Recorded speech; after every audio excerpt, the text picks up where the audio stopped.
خدا کے لطف و کرم سے محروم اور بے بہرا ایک جابر شخص کا واقعہ اس کی زندگی غریبوں پر ظلم ڈھاتے گزر رہی تھی۔ وہ بے رحم بے فیض آدمی اولاد نرینہ کا شدت سے طلبگار تھا۔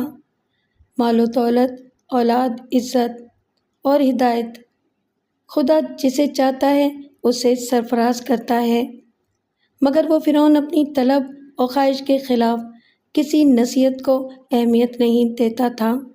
وہ ہر قیمت پر اپنی زمینوں اور دولت کا وارث چاہتا تھا۔ آخرکار اس کی خواہش پوری ہوئی، مگر ایک پراسرار سلسلہ بھی شروع ہو گیا۔